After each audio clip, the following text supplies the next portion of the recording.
welcome to Wine Week, the very first Wine Week of 2008. I'm Danny. And I'm Brad. Hey, we've been running since 2006. It's 2008. Who would have thunk it? Woohoo! Happy New Year, everyone. Yeah, and you're going to kick us off this week, mate. I'm going to kick off with a wine. Now, it's been pretty warm here in Australia this summer, and we thought we'd focus on wines this week that would go down nicely on a summer's day. And I'm going to start things off with a Riesling. Shock horror, another Riesling. We did a lot of them last year, and again, it's because they're great value.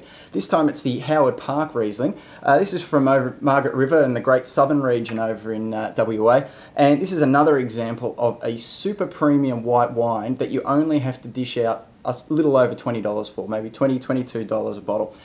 Howard Park have been forging a great reputation with their Rieslings as well as their Cabernets over the last 10, 15 years, and this one's no exception. This is the 2007, really fresh and crisp. Will go down lovely with some of your fish dishes that you might be cooking for summer. So, you know, a tad over $20, you're getting one of the best Rieslings in Australia. So really get on, have a look. Yeah. Now, you've definitely seen us do a lot of Rieslings over the last couple of years, but something we haven't done before is a true Spanish sherry. Now, this is commonly known as the La Goya. Look, that's the kind of name of the bottle rather than the brand. But look, it doesn't matter, you're going to see it out there. The La Goya is the big kind of name on the front of it. Delgado Zulieta, that is the producer. It's just lovely. It's not that kind of big 4-litre flagon sweet cream sherry that your grandmother or grandfather might have been storing away. This is super dry. It's not particularly alcoholic either.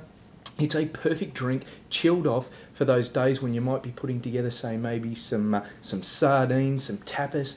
You know, the Spanish, they know what it's like for a warm summer. And look, a dry sherry chilled off is the perfect accompaniment to a lot of kind of fish dishes to start off your evening, your afternoon. So look, and at under $15, it's something that you can definitely have a try of and know that you're not going to be breaking the bank, even if you don't particularly fall in love with it. But hey, I have. So look out for that, La Goya. Beautiful. Yeah, and it's really good to try a sherry because they've been coming back into style in the last sort of couple of years, so really worth a look. I'm going to finish with a red, but it's actually a red that's probably more suited to the summer and warmer weather. This is a Pinot Noir. This is from the Bay of Fires down in Tassie, and this is their Tigress Pinot Noir. Again, it's a lighter style red, so when you've got the warmer weather, you might want to match this up with some of the dishes that you might be having in summer, as opposed to your big Shiraz or Cabernet. Bay of Fires are a winery in really good form. We've had a look at a few of their wines in the last 12 months, being the Arras, possibly the best sparkling in Australia, and their Chardonnay, which has been doing fantastic things.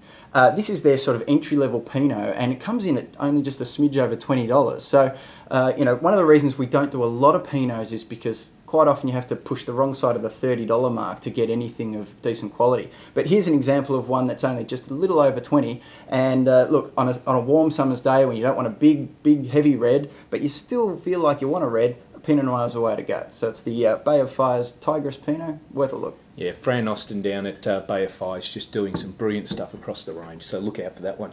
Now, this becomes the last week that I'm going to hassle you about the best dozen of 07 that we're giving away, because next week we will announce the 2 winners. That's right, it's a big week for us, so we've got the 2 dozen wines to give away. If you haven't signed up already, make sure you get it in before the 9th, that's when it closes, and email your friends too. Yeah, make sure if you're watching it on something like YouTube at the moment, if you're watching us through iTunes, that you visit the website, wineweek.com.au, sign up and make sure you're in the running. And next week, hey, we could be sending you an email telling you about the huge prize you've just won. Yep. So, Happy New Year. Happy New Year to you, and we'll see you again next week. See you next week. Bye.